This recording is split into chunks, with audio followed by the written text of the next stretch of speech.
Thank you for downloading this podcast from theoutdoorstation.co.uk. Number 349.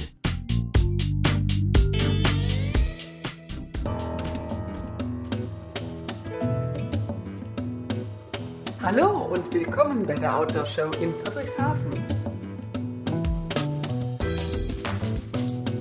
Hello and welcome back to part 3 of this 4-part podcast series recorded at the 2012 Outdoor Show in Friedrichshafen last weekend, as it happens, mid-July. Part 1 was related to lightweight equipment, Part 2 was UK brands. This podcast contains a theme on US brands, and the final podcast discusses equipment of interest to longer trips. In this podcast, we actually speak to Alec Drummond from Biolite Stoves about his product, which has to be the most unique and interesting product in the entire show. And more of that later, but I'm sure it's going to capture a lot of people's imagination. We also speak to Tae Kim. We actually do this twice in this podcast. He's got an interest in 2 companies, both with sort of a different product range. So we talk to him about those. And we have a lovely chat with Amy Stanfield, who is the Senior Content Marketing Manager for Teva. Now, you see, I call it Teva, but she called it Teva. But it didn't really matter. She's quite happy for it to be called either. That's not too bad. But anyway, Chris Townsend recommended that I should go and have a chat with them because their new shoe range, the TevaSphere shoe, has a new heel and stabilising system underneath, which sort of prevents under and overpronation, and it looks like it'll really help and improve people's striking angle, should we say, when you hit the ground, when you're running or hiking on the trail. So that's really interesting and quite technical. Again, all the details and additional photographs, etc., can all be found on the website. Now, let's start off again with Tae Kim. So Tae Kim is involved with Boreas Gear, and they won the IF award for the Boreas, which is a 30-litre backpack with a variable sprung back system, which actually was so simple, it was brilliant, but and you can see why they won it. But the thing about Boreas Gear, which caught my eye immediately, is the styling. It's beautifully styled, practical equipment, and it isn't heavy duty, and it falls into that lightweight category. Absolutely brilliant. And they also sell direct if they're not available in the UK. Anyway, enough from me. Let's talk to Tae. So we won the IF award here at the European Trade Show for one of our pack designs, the Boreas. And tell me a bit more background about the company itself. So Boreas is all about making adventure travel gear. In America, when someone wants to travel to Thailand and do rock climbing and get on a junk boat in Vietnam, we don't really have great options. A lot of American travel products have wheels on it, or they're really old and stodgy products. So we wanted to make really great design, really simple, lightweight products for the general outdoor market. Okay, and this particular product, now just give me a bit of a rundown on that, because it looks absolutely superb here on the stand. So this is the Boreas, and so we wanted to make a pack that was really versatile. So when you're traveling to Southeast Asia or anywhere else, the type of traveling we'd like to do is a lot of different adventures. So we may be on a mountain bike, on dirt road, but then be in an amazing cultural city to rock climbing in Vietnam. So we wanted a product that could be really versatile. So the main part of this Boreas backpack is the trampoline back panel that's adjustable. There are trampoline back panels that are out there. It's very popular in the European marketplace, but we wanted to make something that had adjustable trampoline. You could adjust it so that you could have more trampoline, so that it could stay off your back while riding your bicycle. A lot of great airflow through your back panel. But if you wanted to take it for a simple hike, loaded it up, you could adjust the trampoline to be pretty much zero so that it has great loading as far as a backpack goes. Okay, now the actual backpack itself is what? Looking at it, about 35 litres? It's about 35 liters. It's a roll-top backpack, and so it has that adjustment. It could go from about 28 liters to about 35 really comfortably by how you roll it up. Okay, and looking at the features on there, you say we've got the roll-top construction. You were saying earlier on about the fabrics that you've actually... There's a lot of design work that's gone into these, and there's a reason for the use of the fabrics. Yeah, so we try to find ultra lightweight fabrics that have really great ripstop qualities. So this fabric actually has a silicone PU backing that makes it really hard to rip. On top of that, it is a ripstop weave in the fabric itself, but the special coating allows for it to be really great at rip resistance. On top of it, we also think about value of our products, so we want to bring products that are not too overpriced. So we seek out very, very specific weight of material. As the weight of material gets lighter and lighter, it actually gets cheaper. But as it hits a certain plateau, it starts getting expensive. So parachute-like fabric, really ultra lightweight 70 denier fabrics are actually more expensive than a 210 fabric. So we've been trying to find something in the 100 to 210 range so that it's of great value. But normally you don't make packs within that lightweight material. So we've actually designed in a skeletal rib cage into our pack design. So it's kind of the signature of our pack design. They have seams that go along the perimeter of the backpacks that looks like ribs, really interesting diagonal shapes, and they act as structural members of the backpack.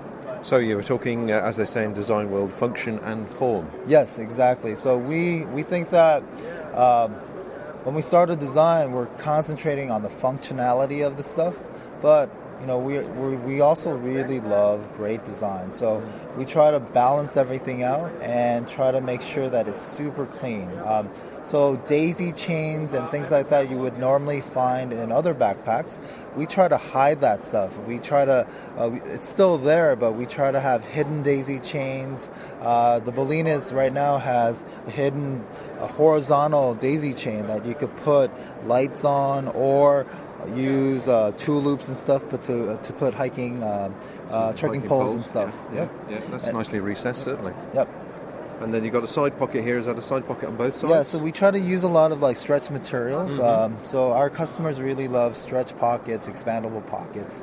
On top of that, because you're doing a lot of activities, and you're also riding a bike, you're going through traffic, we add in a lot of aesthetic touches that are also functional as well. So we have this kind of lotus shape screen printing, but it's also reflective, and so it acts functionally and as well as it looks pretty gorgeous on the product. Yeah, and you see there's a side pocket there at the top, which is slightly unusual as well. Is that on both sides? No, it's only on one side, but we also wanted to provide everyone with one small compartment that's waterproof. And so if you're traveling and you need to put a passport in a safe place, that's a pocket to put it. If you have money that you don't want to get wet, that's the pocket to put it in.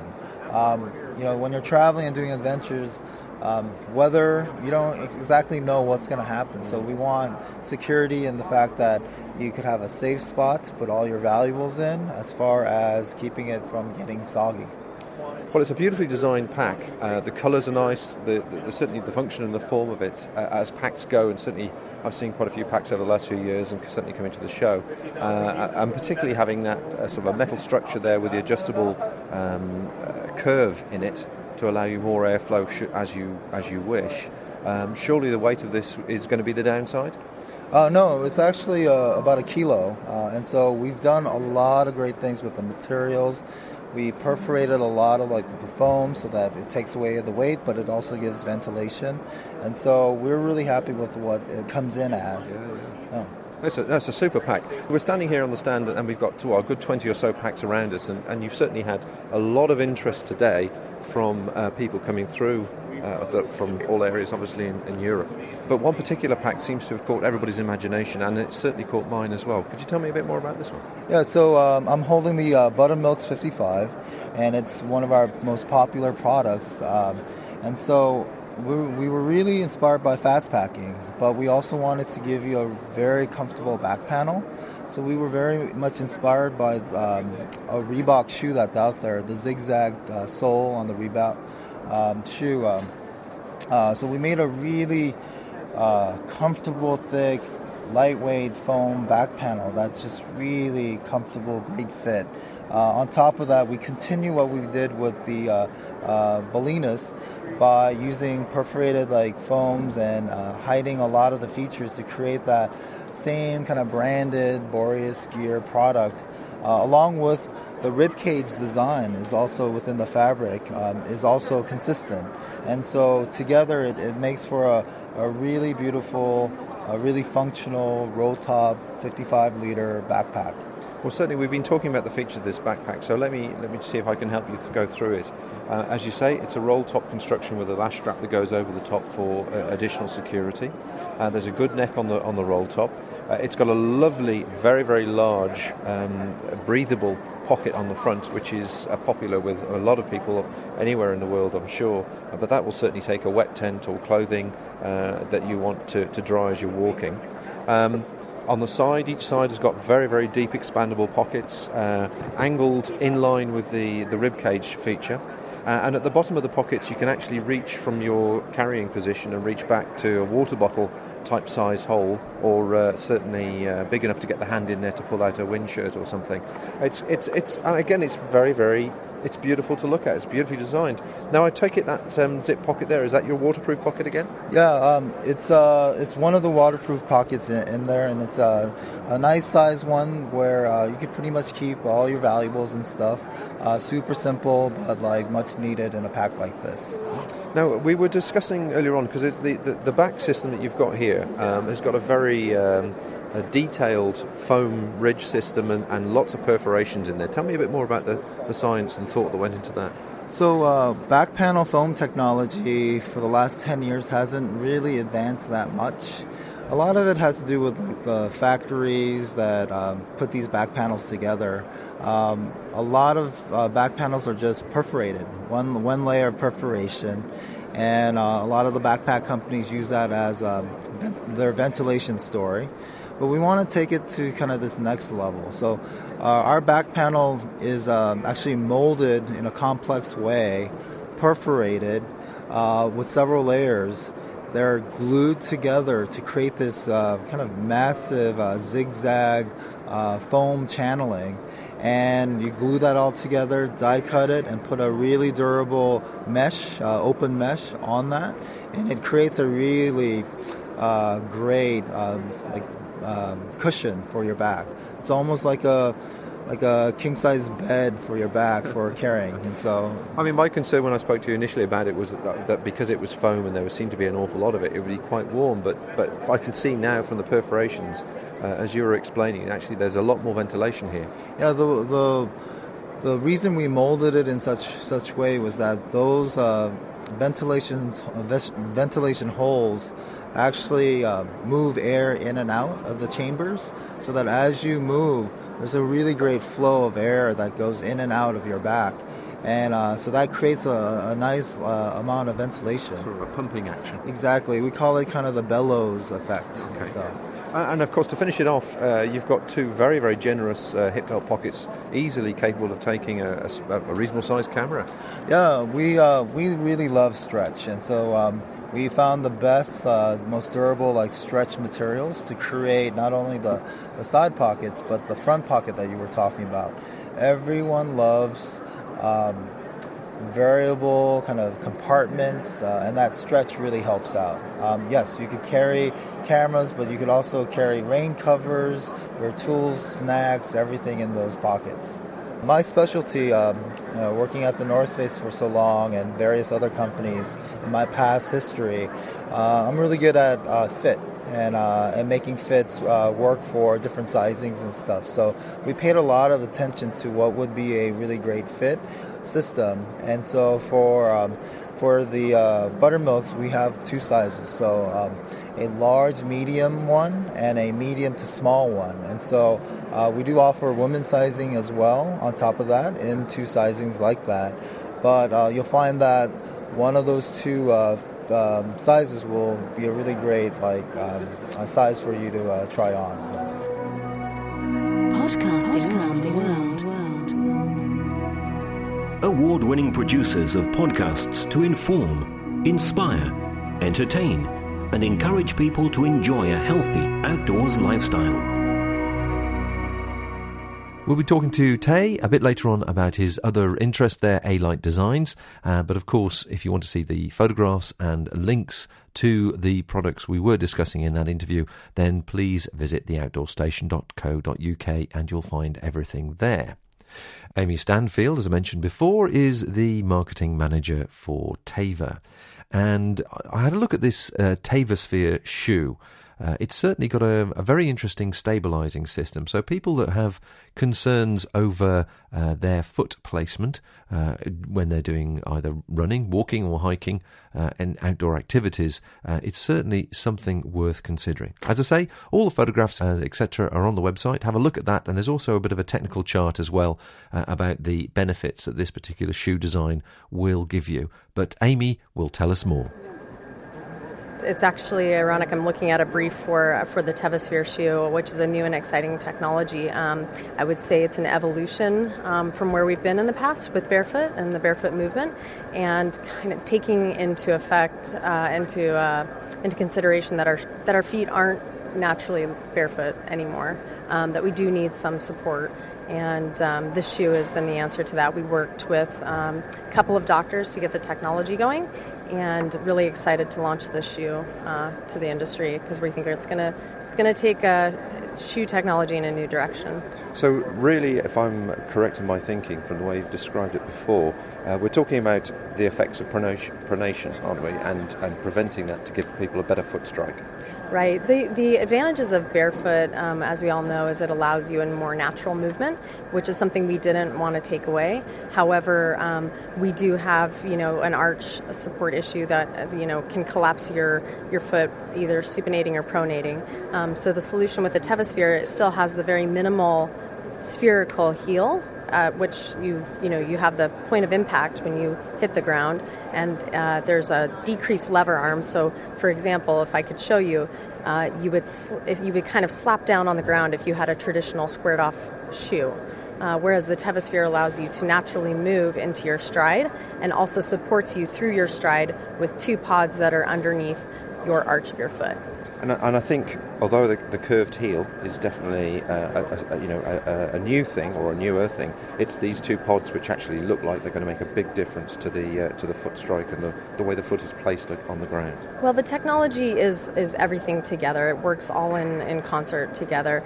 We feel like the definitive, when you look at the back, you see the spherical heel. It really speaks to how natural movement is still a part of this story, and we don't want to move away from that. It's just an evolution to make things better for the industry. It's also positioned as a shoe that is great for multi-sport. You can take it on the trail. We've seen with the data that we've collected with the doctor we've been working with that it has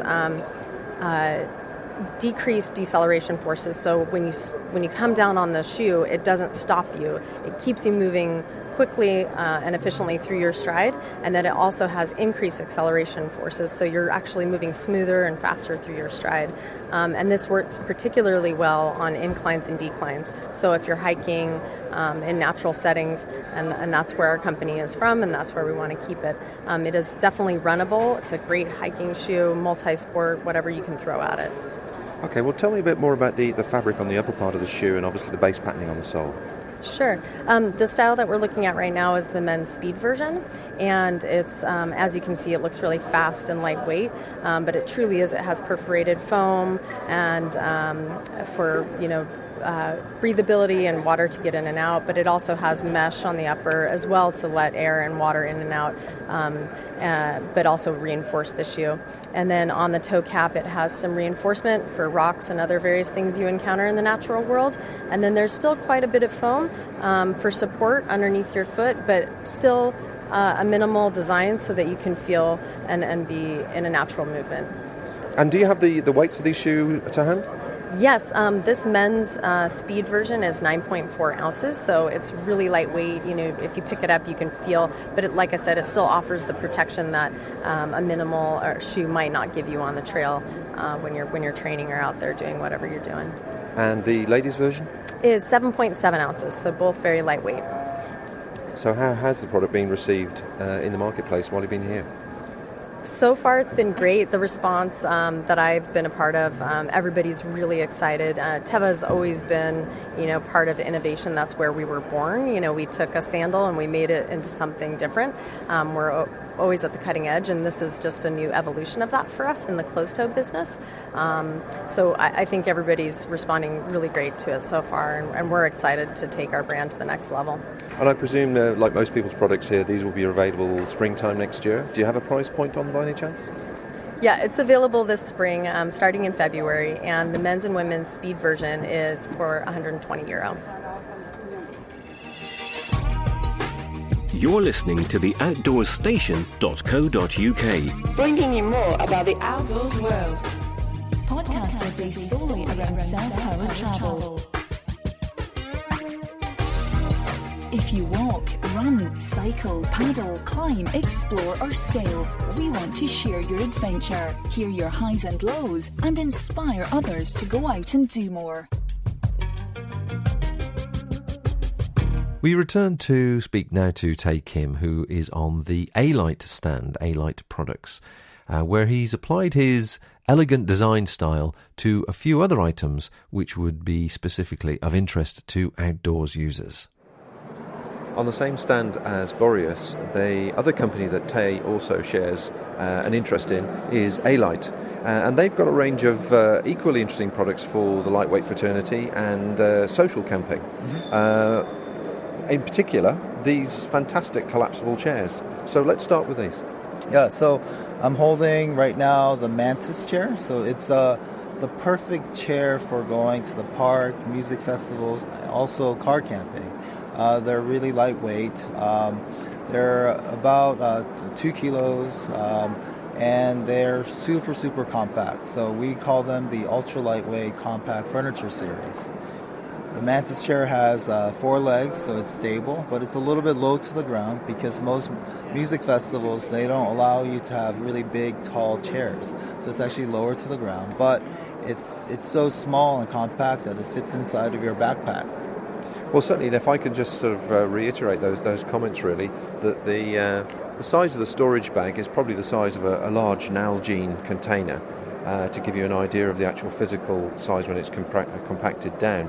And the seat itself is certainly adequate and big enough for the larger person as well as a small child. And as Tae was explaining, it is a low-slung seat, so it's not the type of seat you'd normally see on a campsite. This is very much a luxury end of the market, I think.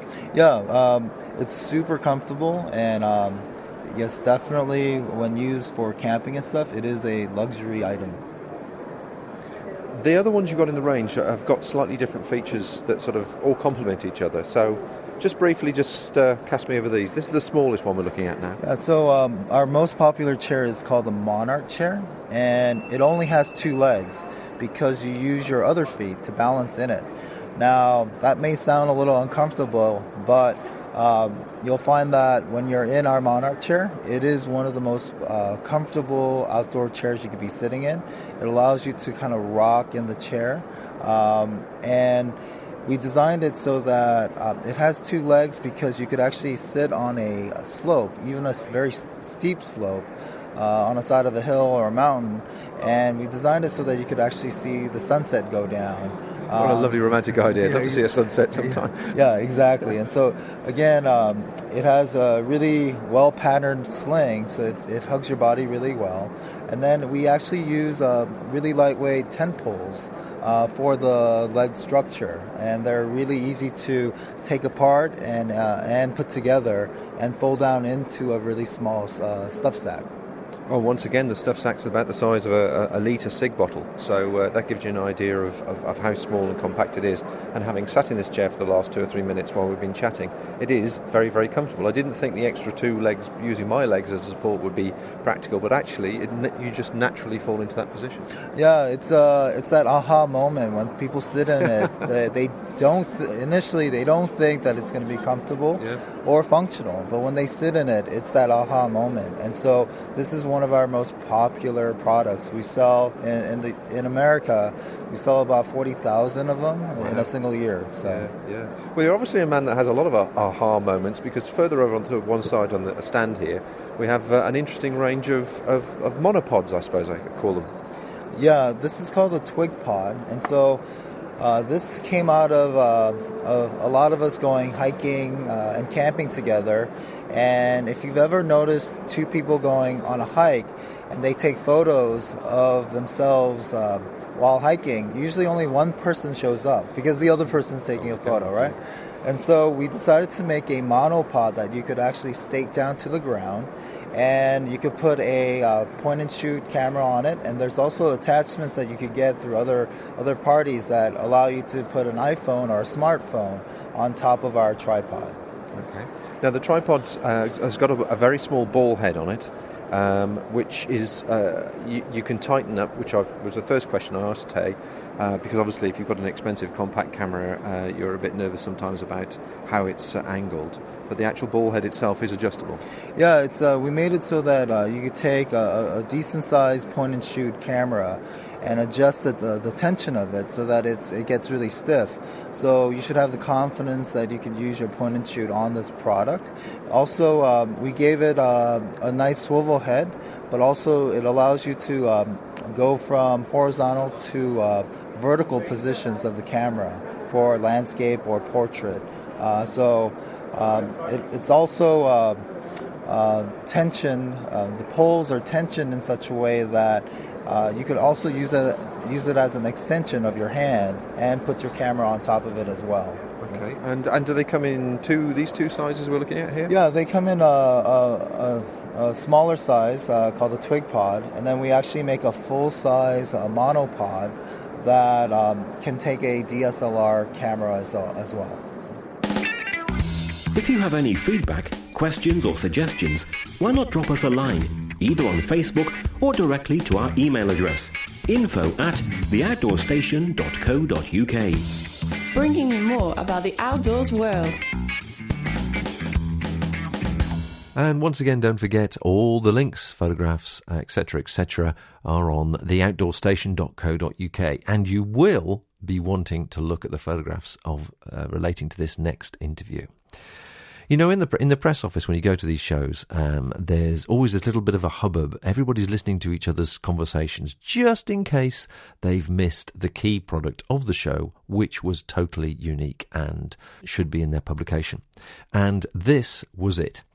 Now, if you can imagine, the Friedrichshafen show is a series of halls set out in a courtyard affair, sort of a U shape. And in the middle of the courtyard, there's a big open space where they do their outdoor demonstrations and all the other things going on. And right in the middle of this courtyard was a small little 3x3 pop-up tent, and 2 guys were sitting there with this item in front of them, which was the Biolite Stove. Alec Drummond is the inventor, designer behind it.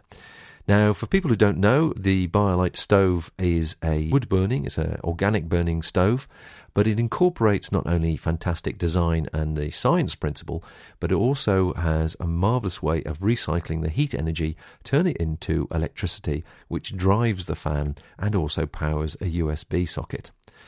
In itself, brilliantly designed, beautiful piece of equipment. It's going to be very, very big. You take my word for it. So I spoke to Alec. Obviously, I've got an interest in stoves generally, and he told me all about the product, what people can expect, and some of the things he's hoping to do with it. It came about quite a few years ago. I had a Sierra Zip stove, which is a little wood stove with batteries, and was dissatisfied with that because you still needed batteries for you're camping. And came across a device with a thermoelectric generator on it, and just had the bright idea, I guess, to put the two together. But I didn't do anything about it until I met my now partner, Jonathan Cedar. He and I worked together for a design consultancy in New York City. I told him about it, and he got excited, and that's what I needed, somebody to sort of play with this project together.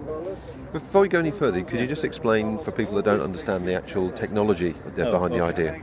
Yes, a thermoelectric generator works on the principle that using the difference of heat on both sides of this semiconductor, so that one side is very hot, one side's cooler, and that generates electricity.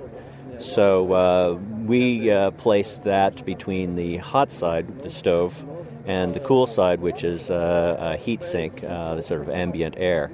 And that's how we initially started to generate power to run a fan that in turn forces air into the combustion chamber to create more, better combustion, cleaner combustion. The stove itself is obviously, as people may have researched, based upon wood gas, the wood gas principle. Yes. Would you like to explain that as well to people?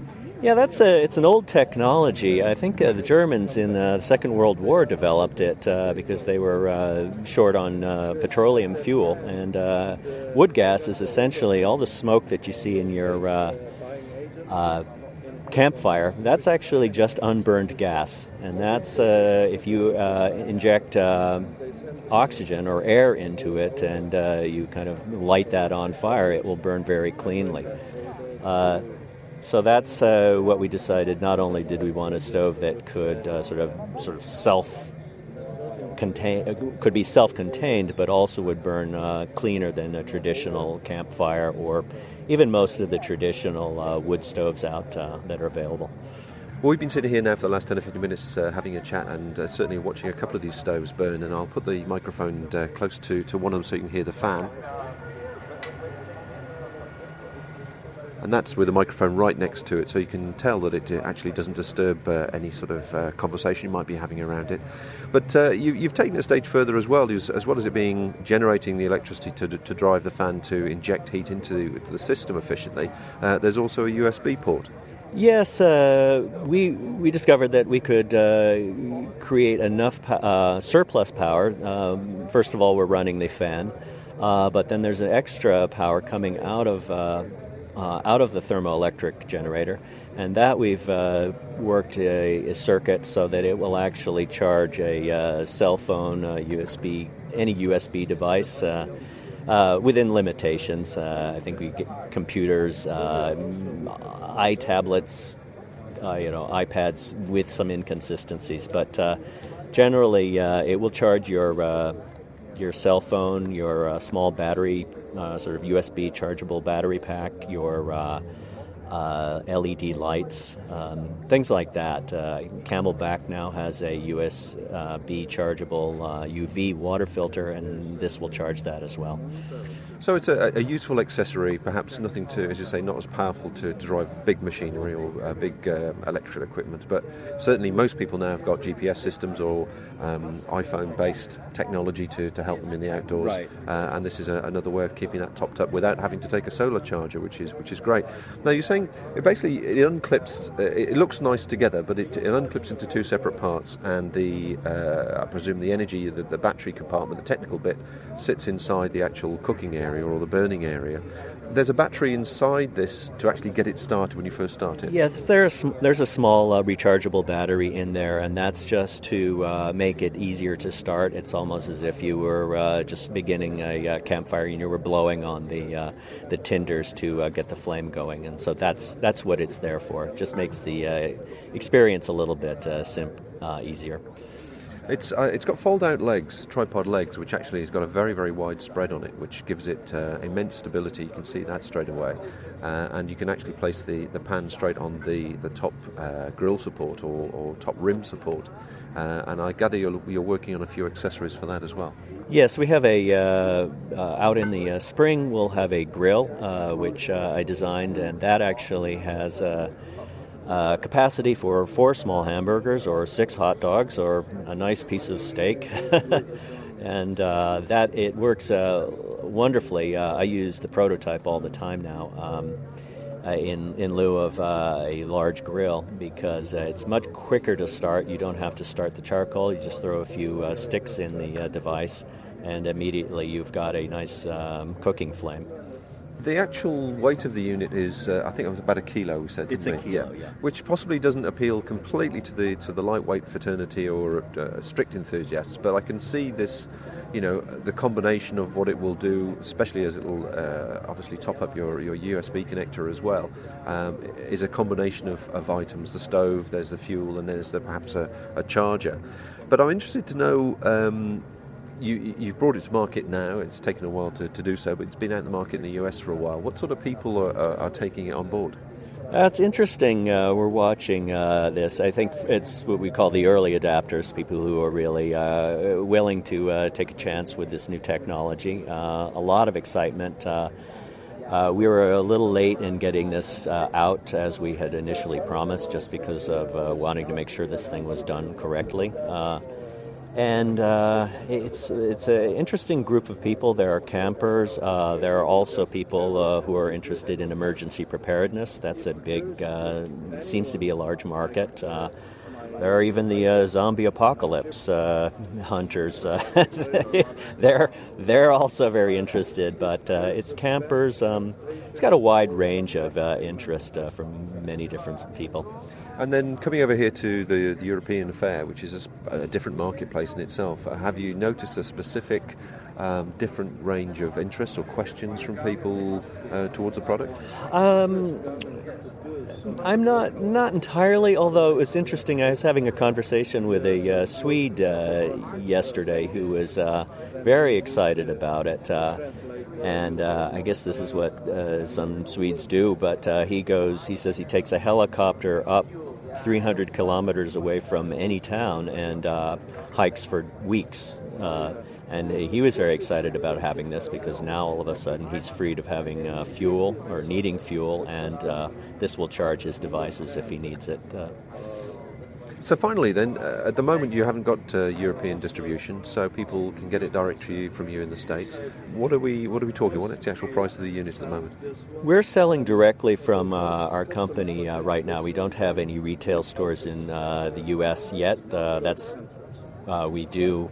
That's scheduled for the spring, but we're just selling directly. And you can order online for $130 US. The catch then for people in Europe is possibly taxes and then shipping. And that's what we're trying to get the shipping down as low as we possibly can. Yeah. Well, unfortunately, it's still got to get here, isn't it? Well, and using an unenvironmentally sound method, but that's the way it goes. Well, it's a super device. I wish you all the success with it. Thank you. Certainly, there's a lot of interest in wood gas stoves and wood stoves, organic stoves, should we say? Certainly, from my experience in the UK, and I'm sure this will appeal to many stovies out there. Well, I hope so. We're excited about it. I think we got started for the same reason. It combined the two things that we thought were kind of interesting was, tech, electronics, and fire.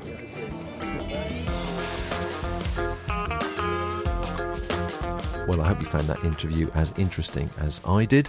And in fact, all the interviews in this podcast with American companies, all related to products which were beautifully designed, very, very functional, and you could see were attracting a lot of interest. So come on, UK manufacturers, get back to the design board. These guys are setting the standard really high, and I expect all the products to do well, to be honest.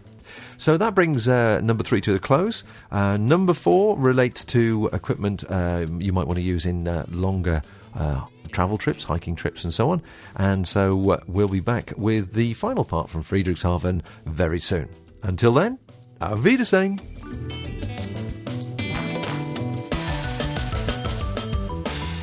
Auf Wiedersehen und vielen Dank für den Besuch bei der Outdoor Show in Friedrichshafen.